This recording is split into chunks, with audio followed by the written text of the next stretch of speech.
دوسری بات یہ کہ اسلام میں احکام کا مدار زبان پر رکھا ہے، زبان پر.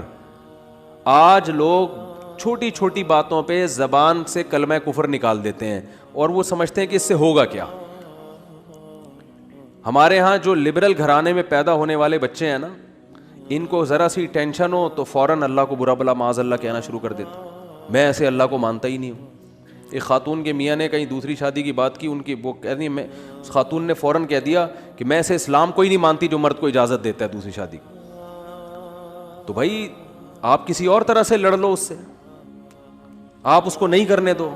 اس سے تھوڑی کفر ہے، تو عورت کی فطرت ہے، نہ کرنے دو اس کو. بولے بھائی مجھے بہت تکلیف ہوتی ہے، میں نہیں برداشت کر سکتی. وہ فرض تھوڑی ہے کرنا، اجازت دی ہے نا. اسلام نے گن پوائنٹ پہ تھوڑی کہا کہ لازمی کرو. وہ تو میں گن پوائنٹ لے کے بیٹھا ہوں، بندوقیں یہاں پہ ٹھا کرو، ٹھیک ہے نا. وہ تو میرا ہیڈ ایک ہے نا، وہ اسلام کا تھوڑی ہے. تو بھائی یہ کہہ لو کہ نہیں کرو مجھے تکلیف ہوتی ہے، جھوٹی موٹی کی بے ہوش ہو جاؤ، جھوٹی موٹی کی خودکشی کی دھمکیاں دے دو، ہاتھ پاؤں یوں کر لو اپنے تھوڑے سے، یوں عجیب سے کر لو. یہ ہوتا ہے سارے، یہ سب چل رہا ہوتا ہے مارکیٹ میں. کچھ بھی کر لو، اس سے آپ کافر نہیں ہوگی، کیونکہ عورت کو سوگن کی تکلیف ہونا نیچرل ہے. وہ نہیں چاہتی میرا میاں کسی اور کا ہو جائے.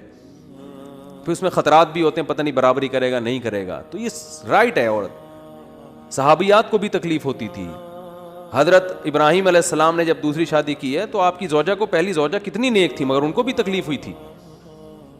تو یہ تو نیچرل ہے. لیکن آپ اللہ پر آ جاؤ، اگر اللہ پہ اعتراضات شروع کر دو، اسلام پہ اعتراضات شروع کر دو، تو بھائی یہ اللہ سے آگے نکلنے کی کوشش ہو رہی ہے.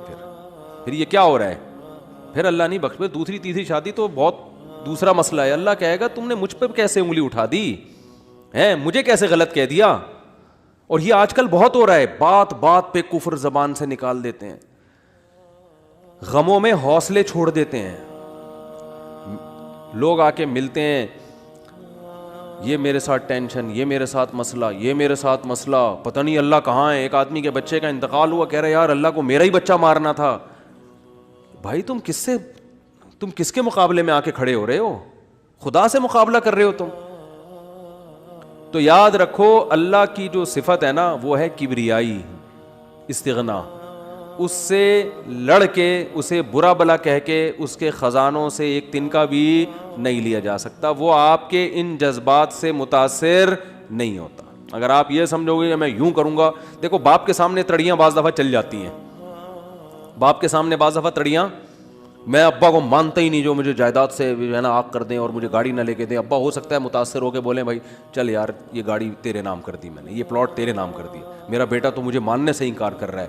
لیکن اللہ کا اصول جو قرآن اور سنت سے پتہ چلتا ہے، جو آسمانی کتابوں سے پتہ چلتا ہے، وہ اصول یہ ہے کہ آج تک کسی نے اللہ کے خزانے سے اللہ کو معاذ اللہ برا بلا کہہ کے، اللہ پہ اعتراضات کر کے، اسلام کو برا بلا کہہ کے، اللہ کے پیغمبروں کو برا بلا کہہ کے، اس طرح سے واویلا کر کے، اگر آپ یہ سمجھتے ہو کہ اللہ کو آپ پہ ترس آ جائے گا کہ ہائے بیچارہ بہت ہی مجبور ہے، تو یہ دماغ سے ہمیشہ کے لیے نکال دو. اس سے بڑی سزا میں اللہ آپ کو ڈالے گا، اس سے بڑی سزا، اور وہ جہنم کی آگ. یہ تو کچھ بھی نہیں ہے. تبھی تو خودکشی کرنے والے پر اللہ کو ترس نہیں آتا. خودکشی کرنے والا ایک طرح سے انتقام لے رہا ہے اللہ سے کہ اللہ تو نے مجھے زندگی دی، مجھے اس قابل تو چھوڑا نہیں، تو نے تو میرے ساتھ غلط کیا، مجھے گفٹ چاہیے ہی نہیں نعمت کا. جیسے نا باپ نے آپ کو گفٹ دیا ہو اور آپ دشمنی میں آ کے باپ کو گفٹ واپس کر دو، مجھے نہیں چاہیے، ایسے پھینک دو آپ.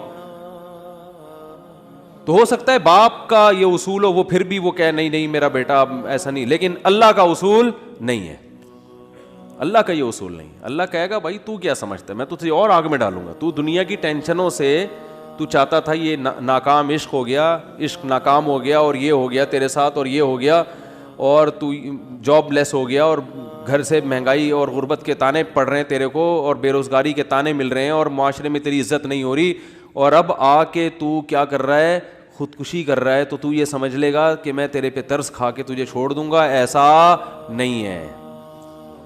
نبی صلی اللہ علیہ وسلم نے فرمایا جس نے خودکشی کی، جس طرح سے اپنے آپ کو ہلاک کیا ہے نا، تو قیامت تک برزخ کی زندگی میں اسی طرح سے اپنے آپ کو ہلاک کر کے مارتا رہے گا. اللہ کہے گا یہ زہر پی کے مرا تھا نا، زندگی دے گا اللہ برزخ میں اور کہے گا یہ زہر کی بوتل، تم بندے ہو میں خدا ہوں، خدا تم تھوڑی ہو، تمہاری تھوڑی چلے گی زمین پہ.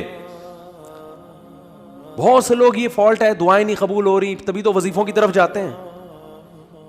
اولاد نہیں ہو رہی، کوئی وظیفہ بتاتے ہو بھائی دعا مانگ لے اولاد، کہہ رہے دعا تو مانگ کے دیکھ لیا ہے، وہ تو ہو ہی نہیں رہی. تو کوئی ٹیکنیکل طریقہ ہو اولاد کا، سے کیسے ہو جائے گی بھائی؟ ٹیکنیکل طریقے تو نہیں ہے.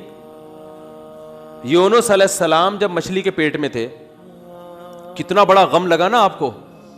یونس علیہ السلام مچھلی کے پیٹ میں، تو اللہ سے آپ نے دعا مانگی، وظیفہ نہیں پڑھا ہے.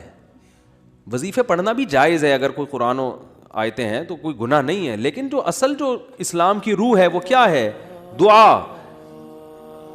تو یونس علیہ السلام نے مچھلی کے پیٹ میں دعا مانگی، لا الہ الا انت سبحانک. دیکھو حضرت یونس علیہ السلام، ہمارا جو مزاج ہے نا وہ کیا ہے؟